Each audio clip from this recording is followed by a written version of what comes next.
Hi guys, I'm here talking about the second part for Unit 3, and I'm going to be talking about the 5 strategies for student teachers that are encouraging in the classroom and 5 that are not, or discouraging, sorry. So the first one that is encouraging would be strategy number 42, don't fall into the does everyone understand trap.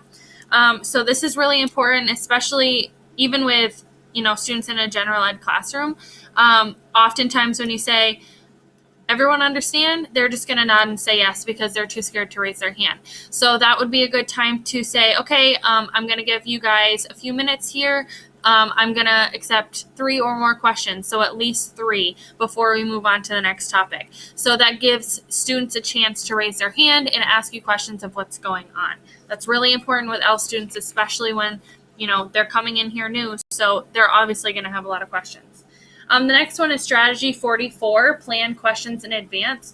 So in our 120 strategies books, it says the best way to incorporate higher order divergent questions into your teaching is to plan them as you plan your lessons. Select 2 or 3 points within the lesson that you believe would be enhanced by a series of thought-provoking questions. So like higher order thinking skills, these are really important questions when you're asking during your lesson.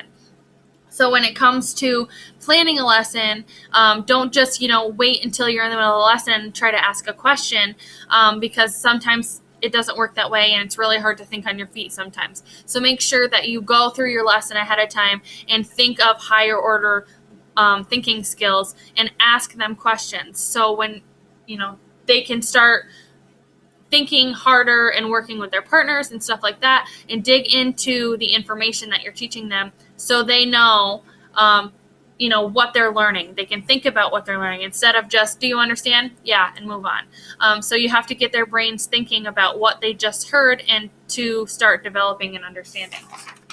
The third one is strategy number 45, promote active listening.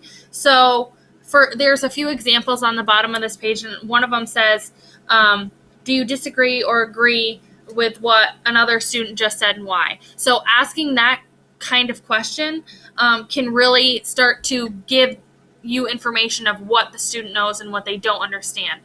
So instead of just asking, everyone agree or did everyone get that? They're all, again, going to just nod yes because they don't feel comfortable raising their hand. I mean, some students will, but especially ELLs will be, discouraged to doing that.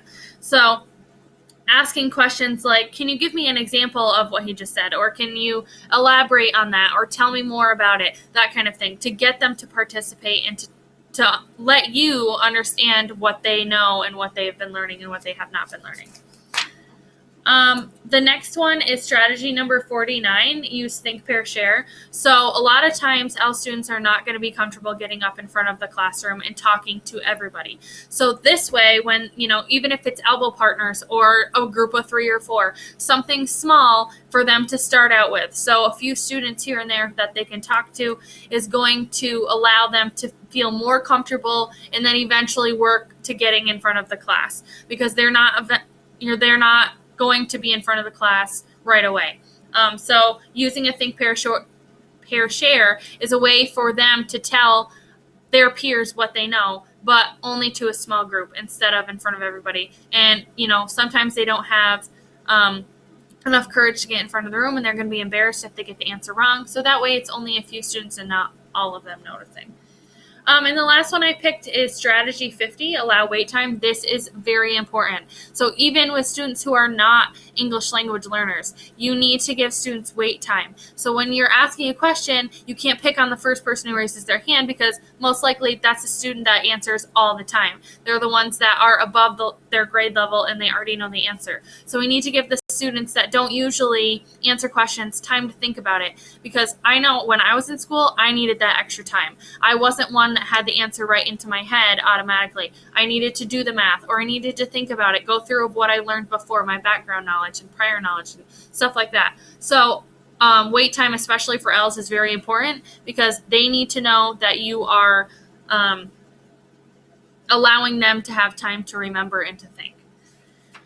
So on to the 5 strategies that would be discouraging if you don't do them. So strategy 51, give credit for trying. owls are not going to be perfect when you first come into the room. They are going to be scared and nervous and not want to do anything. So even one word answers, you need to praise them for that. You need to tell them how good they're doing. And even if they get the answer wrong, you still need to praise them, because if not, they're going to get scared and they're not going to say anything else in front of the class. The next one is strategy 52, offer face savers. So a lot of the times, they're not going to know the answer right away. So that means that we need to allow them to give them a pass. So if they don't know it, they can give me either, if they don't want to say it, they can give me like a symbol or like, I don't know, a facial expression, something to show me that they need to pass if they don't feel like it. So that's telling me that, maybe next time you can call on me, but for right now, I really don't know the answer. The next one is strategy 53, watch for students' readiness. So sometimes the student will know the answer, but they're too scared to say something in front of the class. So always be watching for that student to make sure that you can see, okay, well, maybe they want to say something, but I'm too scared to raise my hand. So even like a little glance at them with a smile, or, nodding your head at them, encouraging them to speak up. Because if you're not doing that, they're not going to care and they're never going to answer. If you're ignoring them and don't care what they do, then they're just going to sit there forever and they're not going to learn anything. I have to flip to my next one. Hold on. So my next one my next two, I kind of put together because it was strategy 62 and 63. And 62 is use concept definition maps. And 63 is demonstrate the value of a student-friendly dictionary. I think I picked the wrong one. I'm sorry. It's supposed to be 61 and 63. So 61 is have students develop a personal dictionary. So this is important during the classroom when they have words that they learn, but they don't remember them right away. So what they can do is they can start a little personal dictionary, but they're not going to know how to do that unless you go over strategy 3, which is you need to demonstrate how to do it and what the value of it is. So they might not even know what a dictionary is.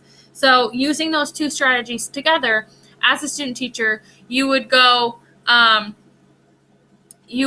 into showing them how to make it, what kind of words you would go into it, how to set it up so they can see it. They can do it in English and they can do it in their native language. So both of them together. So they would know which words go where. So these two strategies are really important to go together, because if they don't know how to write a dictionary, they're not going to know how to use it. They're not going to understand how it works. So those are my 10 strategies that I think would help student